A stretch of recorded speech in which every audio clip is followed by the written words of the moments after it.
Shalom. This is Yair Davidiy from the Brit-Am Movement of the 10 tribes of Israel.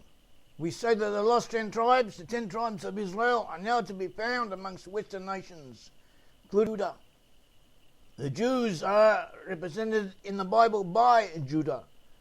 Eventually Judah and the 10 tribes will reunite, as prophesied in Ezekiel 37 and in Isaiah 11 and throughout the Bible.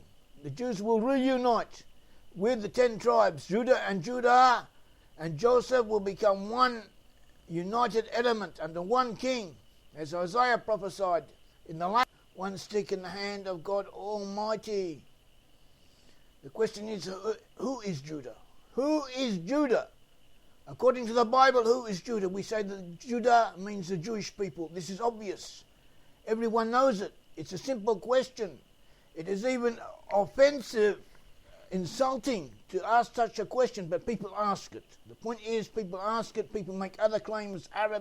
Judah, you are whom your brethren shall praise. Shall praise in English is translated from the English yoduka, in Hebrew yoduka, meaning shall acknowledge the righteousness of. The 10 other tribes of Israel, the brother tribes to Judah, in the end times will acknowledge, they will own up to the truth of Judah.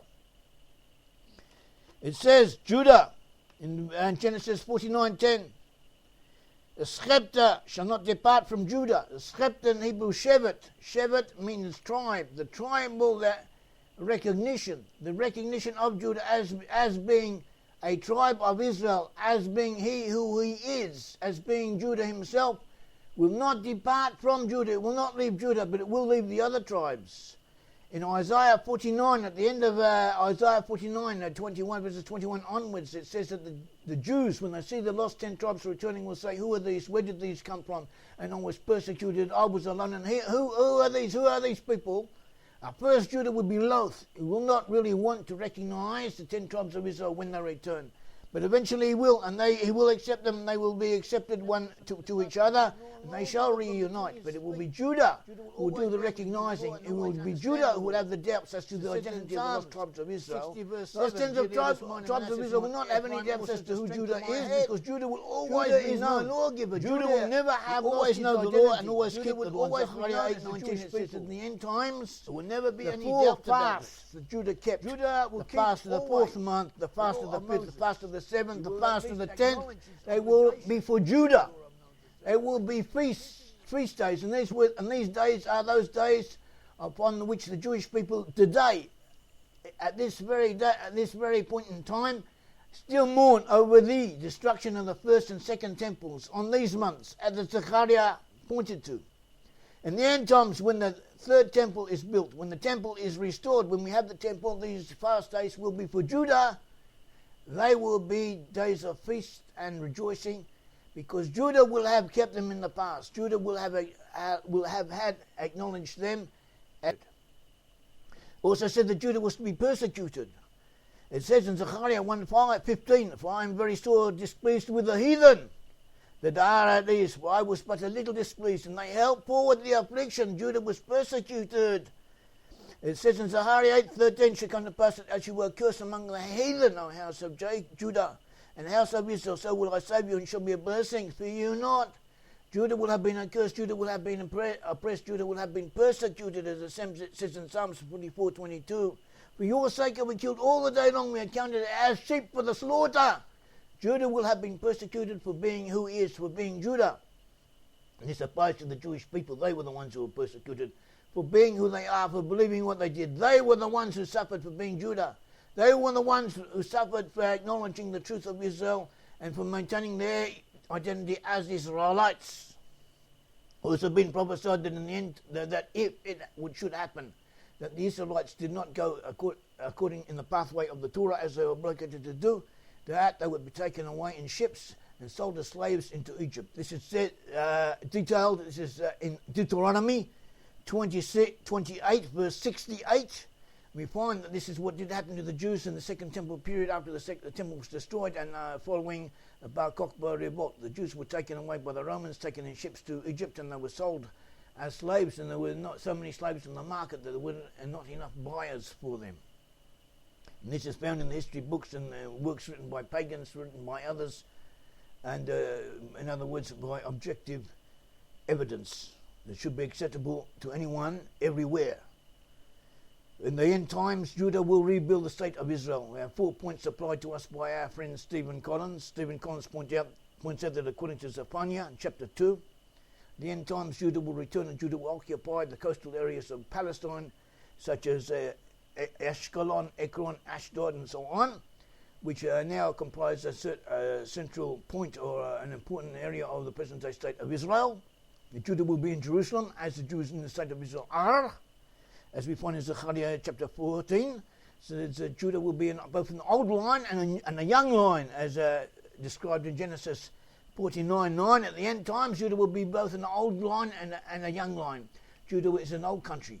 The Jews are known, have been known before from the beginning of time, from the time of the Babylonians, the Assyrians, the Romans, the Greeks, the Byzantines. They all came, the Crusaders all came, they went, they disappeared, and the Jews kept on. The Jews are an old nation. At the same time, the Jews in the state of Israel are a young nation. There was no state of Israel before 1948.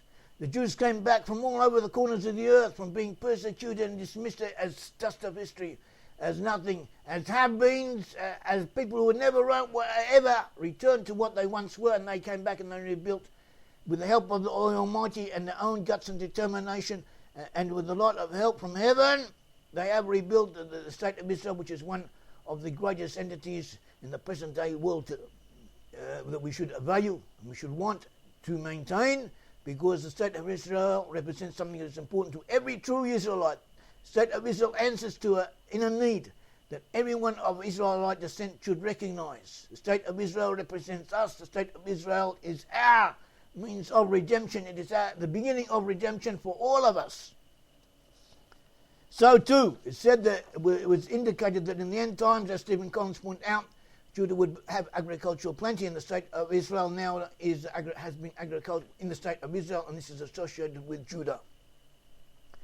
It also says that the state of Israel, in the end times, when the Jews return, their state will be named Israel. It will not be named Judah, it will be named Israel, and this is not exactly how it should be, as Isaiah mentions in 48, chapter 1.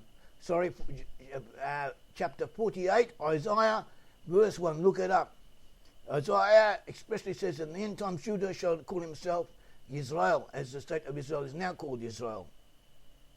The return of Judah to the 10 tribes precedes that of the 10 tribes, who will also return after Judah returns. First Judah will return and lay the boundaries, lay the substructures, if to say, to prepare the way for all of the other tribes to come and eventually reunite with him.